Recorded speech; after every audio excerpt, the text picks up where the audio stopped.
사도 바울은 자기 자신을 세상적인 기준, 세상적인 승리의 기준에 비추어서 다른 사람 앞에 나타나 보이고 싶지 않았습니다.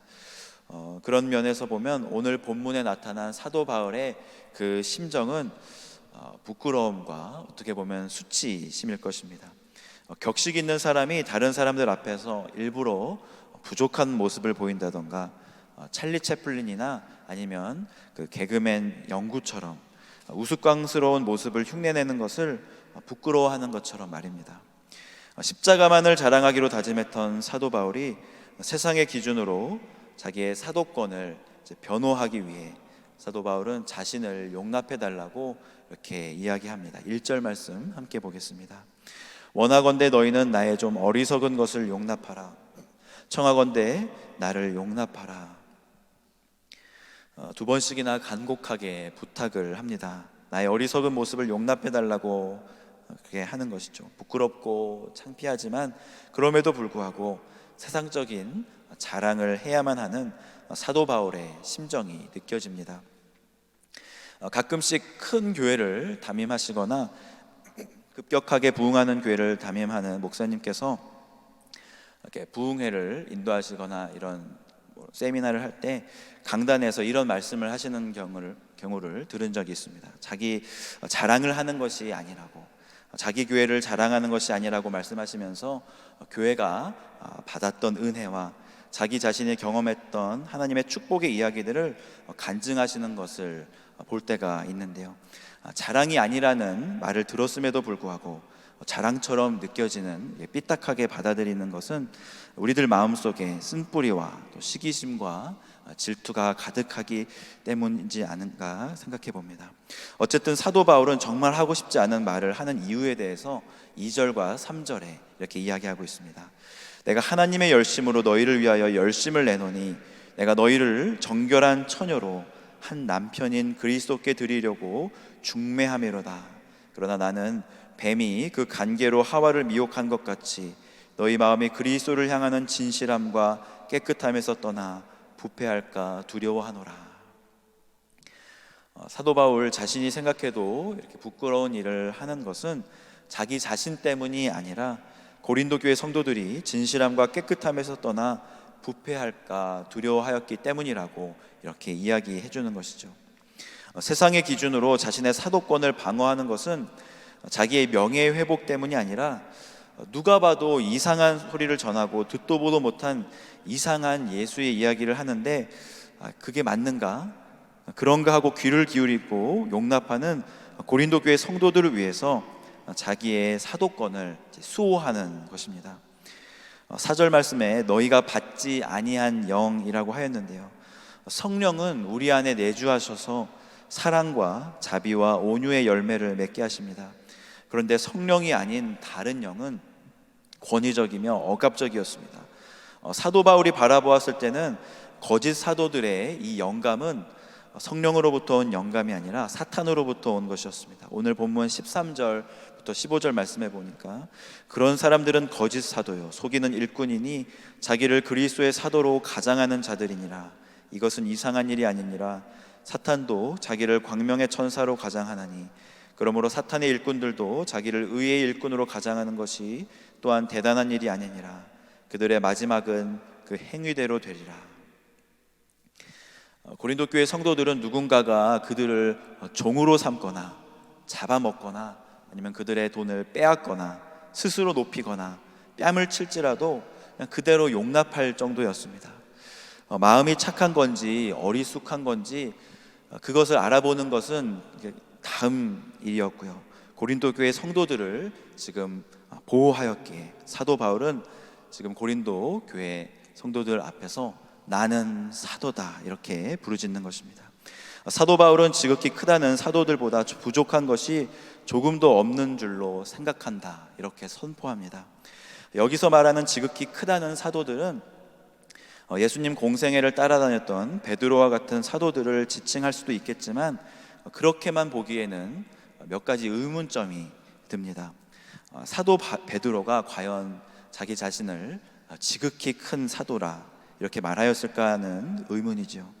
특별히 지극히 크다라는 개념은 그냥 보통의 그리스도인으로서도 입에 담기가 조금 쉽지는 않은 말입니다. 누가 자기 자신을 소개하는데 지극히 큰 목사입니다 이렇게 말하겠습니까? 이 말이 진심이라면 그 사람은 이상한 사람일 것이고요, 농담이라면 유머 감각이 이상한 것이겠죠. 그런데 그 당시 유대인 거짓 사도들은 자신들을 지극히 큰 사도라 자칭하여 불렀습니다. 그들은 화려한 말발을 무기로 권위를 과시하고 환상과 계시, 강력한 능력의 행사를 참 사도의 징표로 소개하고 자랑하면서 다녔던 것이죠. 이 자칭 사도들은 고린도 교회 속으로 은근슬쩍 들어와서 교회를 흔들어 놓고 또 교회와 사도 바울의 그 돈독한 관계를 흔들고 또 넘어뜨리려고 했던 것입니다. 사도 바울은 먼저 그가 고린도 교회로부터 돈을 받지 않은 일에 대해서 이렇게 변호를 합니다. 그 당시 거짓 선생들은 자기가 얼마나 많은 사람에게 높임을 받고 있는지, 얼마나 많은 사람들이 자신을 따르고 또 환호하고 칭송을 받는지를 보고 유명한지 아니면 유명하지 않은지를 이렇게 구분하였습니다. 그래서 그들은 자기 자신을 높이기를 원했고요, 자기 자신을 낮추는 것을 부끄럽게 생각하였던 것이죠. 하지만 사도 바울은 다른 사람의 시선을 의식하지 않고 고린도 교회에 부담을 주지 않기 위해서 그는 장막을 만드는 일을 하였습니다. 그 당시 문화 안에서는 철학자나 순례 설교자가 생계를 위해서 다른 일을 하는 것을 부끄러운 일이다, 수치스러운 일이라 생각하였는데 사도 바울은 이 일에 대해서 7절 말씀에 분명하게 말합니다. 내가 너희를 높이려고 나를 낮추어 하나님의 복음을 값없이 너희에게 전함으로 죄를 지었느냐. 사도 바울이 그들에게 많은 돈을, 사례금을 요구할 수 있었지만 그렇게 하지 않았던 것은 복음이 값싼 복음이기 때문이 아니라, 사도 바울이 비천한 사람이기 때문도 아니라, 복음은 이 세상의 가장 귀한 소식이며 우리의 모든 재산을 팔아서라도 그 복음을 소유해야 하는, 사야만 하는 귀중한 것이고, 사도 바울도 지식인 중에 지식인이요 훌륭한 설교가임에도 불구하고 그는 십자가만을 자랑하기 위하여 자기 자신을 낮추었던 것입니다. 그리고 섬기는 교회를 높였던 것이죠. 그는 이 길을 걸어가고자 조심하고 조심하였습니다. 날마다 죽노라 기도하면서 매일매일을 그렇게 살아갔던 것이죠. 여차하면 세상의 자랑이 툭 튀어나올까, 여차하면 자신의 경제적인 어려움으로 인해서 교회에 손을 벌리게 될까 조심하였던 것이었습니다. 9절 말씀 함께 보겠습니다. 또 내가 너희와 함께 있을 때 비용이 부족하였으되 아무에게도 누를 끼치지 아니하였음은 마게도냐에서 온 형제들이 나의 부족한 것을 보충하였음이라.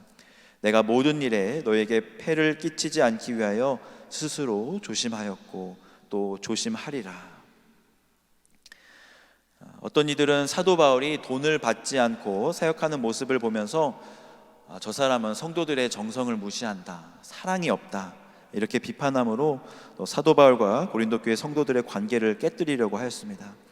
하지만 그런 말도 안 되는 질문에 사도 바울은 스스로 대답하지 않고 하나님이 아신다고 이렇게 말을 합니다. 11절 말씀 함께 보겠습니다. 어떠한 까닭이냐, 내가 너희를 사랑하지 아니함이냐, 하나님이 아시느니라. 그러면서 사도 바울이 자기가 세상의 기준으로 자신을 자랑하지 않으며 그들에게 돈을 받지 않는 이유에 대해서 12절 말씀에 이렇게 이야기합니다. 나는 내가 해온 그대로 앞으로도 하리니 기회를 찾는 자들이 그 자랑하는 일로 우리와 같이 인정받으려는 그 기회를 끊으려 함이라. 사도 바울은 앞으로도 그들에게 사례를 받지 않겠다고 말하면서 거짓 선생들이 자랑하며 그들에게 과하게 돈을 요구하며 그로 말미암아 인정받는 그런 당시의 세상 풍조에 기회조차 주지 않겠다고 단호하게 말하는 것입니다. 사도 바울은 고린도 교회로부터 돈을 받지는 않았지만 그것은 그가 능력이 없어서도 아니었고요, 비천해서도 아니었으며 그들을 사랑하지 않아서도 아니었습니다. 오직 주님의 십자가만을 자랑하고 그분의 도를 따르기 위해서 세상의 길을 버리고 그는 좁은 길, 낮아지는 길을 선택하였던 것입니다. 때로 우리의 삶에 오해가 있고 또 핍박이 있고 풍파가 있을지라도 주님의 십자가만 붙잡고 좁은 길을 선택하는 저와 여러분 되시기를 주님의 이름으로 축복합니다. 이 시간 말씀을 놓고 함께 기도하겠습니다.